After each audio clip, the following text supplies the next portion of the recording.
Você sabia que um trabalhador que pediu demissão pode sim ir à justiça e pedir a rescisão indireta do contrato de trabalho?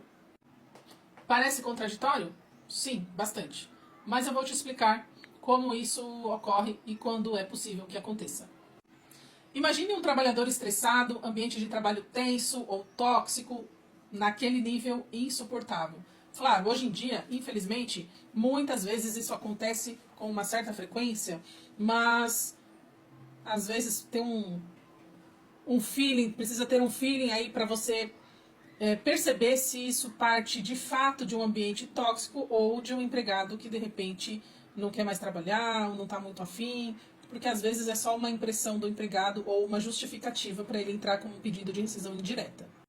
Então, muitas vezes, o empregado pede demissão do trabalho por estar num ambiente tóxico, por conta de atrasos, humilhações, por um N fatores. Já aconteceu num processo meu, inclusive. A reclamante, a minha cliente, ela tinha muitos atrasos no pagamento do salário, ela ganhava muito bem, inclusive. Foram reiterados atrasos e ela simplesmente pediu demissão, ao invés de procurar primeiro conhecer os seus direitos.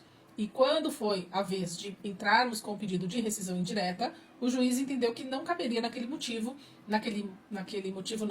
momento, considerando que, de fato, ela poderia sim ter entrado com a rescisão indireta e não houve uma comprovação de uma eventual coação a esse pedido de demissão.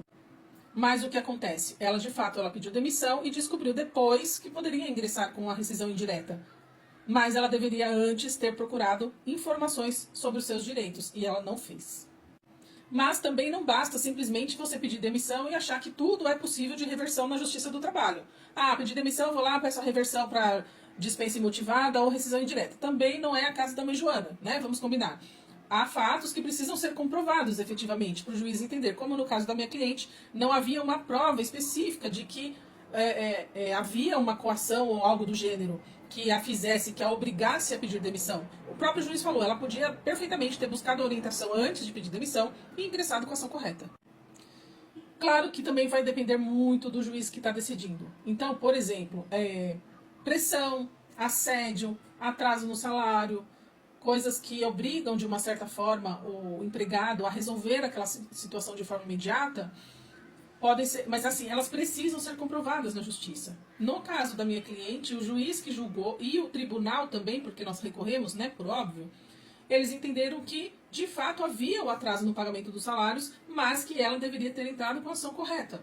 Então, que naquele momento, se ela é uma pessoa instruída, ela tinha que ter buscado os seus direitos de forma correta e não agir por impulso. Esse é o problema de muitos empregados. Agir por impulso. Para, pensa, respira. O que eu faço agora? Como eu vou saber se eu tenho direito, se eu não tenho direito? Procure informação, procure um advogado da sua confiança, me procura, se for o caso, para saber se você tem direito ou não, para não se arrepender depois. Então, lembre-se, pedir demissão não quer dizer que você esteja abrindo mão dos seus direitos.